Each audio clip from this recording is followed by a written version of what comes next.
আল্লাহুম্মা সল্লি ওয়াসাল্লিম আলা নবিনা মুহাম্মদ। আসসালামু আলাইকুম। কেমন আছেন সবাই? যারা যারা আমার ভিডিওটা দেখছেন, আল্লাহ সবার মনের নেক আশা ও হাজত পূরণ করুক। আমিন সুম্মা আমিন। আজকে আমি আপনাদের সাথে শেয়ার করব আমার খুব প্রিয় একটি আমল নিয়ে। আল্লাহ আমাকে যতটুকু আমল করার তৌফিক দিয়েছে, তার মধ্যে এই পর্যন্ত আমি যে আমলগুলো করেছি, আমার সবচেয়ে প্রিয় আমল হচ্ছে এই আমলটা। এই আমলটা আমার প্রিয় হওয়ার একটা কারণও আছে। কারণটা হলো, আমি এই পর্যন্ত যত সমস্যার মধ্যে পড়েছি, আর সমস্যায় পড়ার পরে আমি সবসময়ই আল্লাহর উপরে নির্ভর করতাম।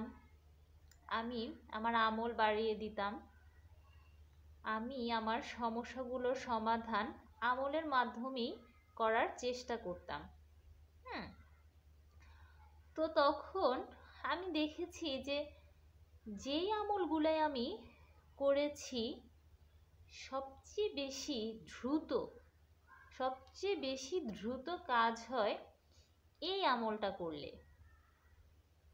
দেখা যায় কি, আমি যখন অনেক বেশি বিপদে পড়ে গেছি, অন্যান্য আমলগুলো করলে দেখা যায় যে সাথে সাথে যে একটা রেজাল্ট, ওই রেজাল্টটা পাই নাই।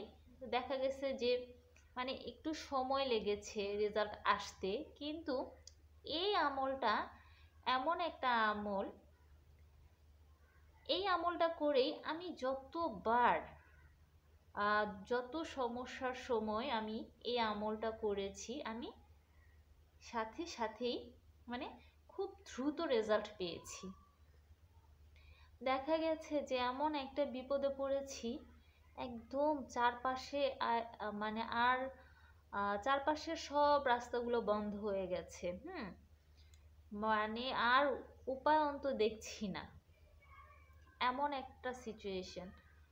তো তখন আর দেখা যাচ্ছে যে আমিও দিশা না পেয়ে এই আমলটা করা শুরু করি। আর তখন দেখা যায় যে খুব দ্রুতই আল্লাহ একটা সমাধান করে দেয়। তো এই জন্য এই আমলটা আমার অনেক প্রিয় আমল। আমরা মানুষ, জীবনে তো সমস্যা থাকবেই। সমস্যাহীন জীবন এটা তো হতেই পারে না। আমি তো ধরেন এরকম যে ভেবেই রাখি যে এই সমস্যাটা সমাধান হওয়ার পরে আরেকটা সমস্যা সামনে হাজির হয়ে আছে, এরকম আমি চিন্তা করে রাখি যে সত্যি এমন হয়। দেখা যাচ্ছে যে একটা সমস্যার সমাধান হয়তো একটু স্বস্তির নিঃশ্বাস ফেলতে না ফেলতেই আরেকটা এসে হাজির। তো সমস্যা তো আমাদের থাকবেই। আর আমরা যখন আমলের মাধ্যমে আল্লাহর কাছে এই সমস্যাগুলোর জন্য পানা চাইব, মুক্তি চাইব, তখন অনেক সহজেই এই সমস্যাগুলোর সমাধান আল্লাহ করে দিবে। আর সমস্যা যতই থাক, সমস্যার সময় যদি আমরা আমাদের রবের সিজদায় পড়ে যাই, আমাদের মহান রবের কাছে আমরা সাহায্য প্রার্থনা করি, তখন হৃদয়ে অনেক সমস্যার মাঝেও দেখবেন অন্যরকম একটা মানসিক শক্তি কাজ করে, একটা শান্তি কাজ করে। তো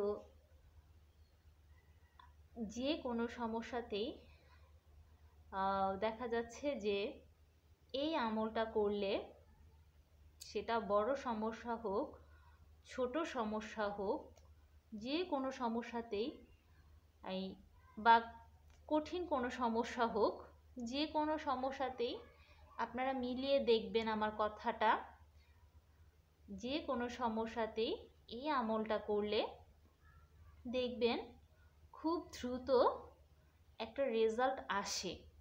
আল্লাহ একটা না একটা রাস্তা ওপেন করে দেয় সমস্যাটা থেকে বের হওয়ার, বা সমস্যাটা থেকে যদি আপনি বেরও না হন, দেখা যাচ্ছে যে মানে কোনো না কোনোভাবে আপনি যেন, আপনার হৃদয় যেন প্রশান্ত থাকে, আল্লাহ সেরকম একটা ব্যবস্থা করে দেন। আমার কথাটা বুঝতে পারছেন?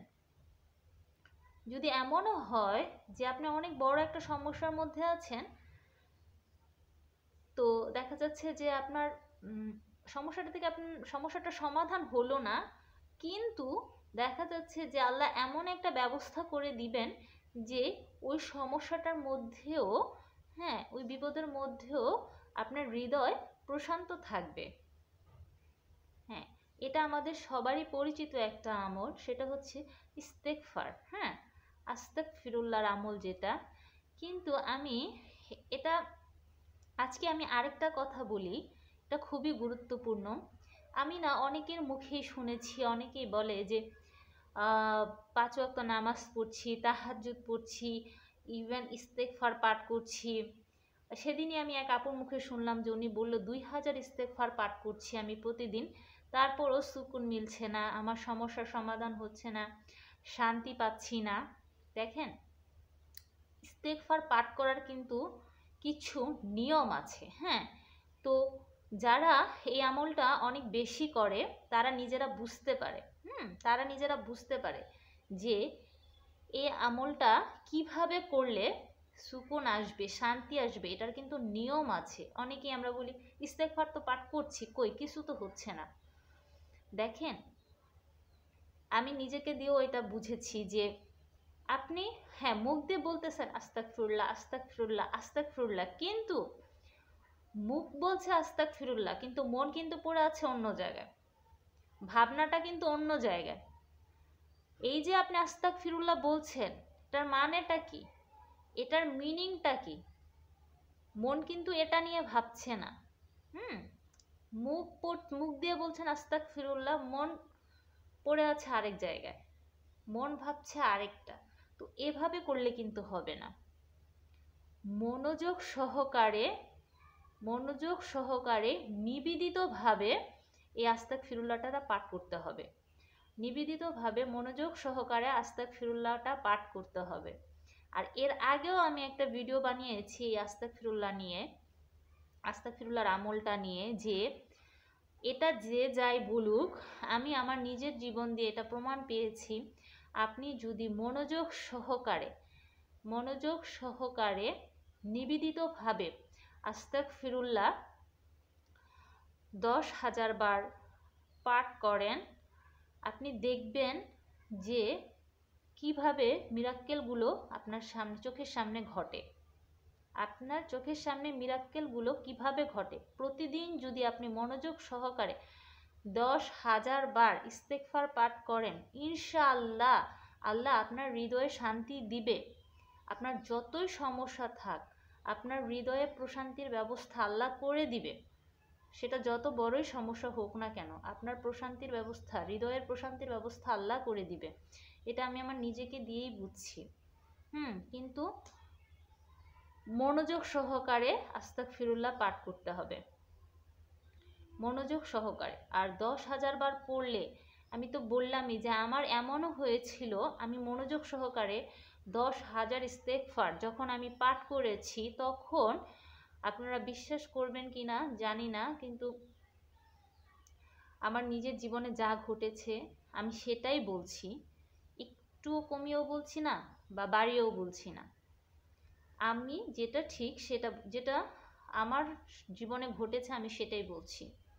10,000 ইস্তেগফার মনোযোগ সহকারে পাঠ করার পরে বিশ্বাস করবেন না যে আমার মনের একটা ইচ্ছা, যেটা আমি মুখ দিয়ে এখনো প্রকাশও করিনি, সেই জিনিসটা আল্লাহ আমাকে দিয়ে দিচ্ছে।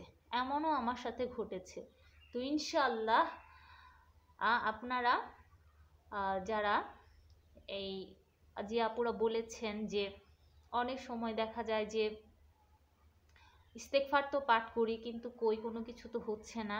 আপনারা মনোযোগ সহকারে নিবেদিতভাবে আল্লাহর কাছে তওবা করেন, আস্তাগফিরুল্লাহর আমলটা নিবেদিতভাবে করেন, দেখবেন ইনশাআল্লাহ 10,000 বার করে পাঠ করার চেষ্টা করেন প্রতিদিন, না হলেও নিম্নে 5,000 পড়ার চেষ্টা করেন, ইনশাআল্লাহ চোখের সামনে মিরাক্কেল ঘটতে দেখবেন। আল্লাহ সবার মনের নেক আশা পূরণ করুক, আল্লাহ সবাইকে ভালো রাখুক। আসসালামু আলাইকুম।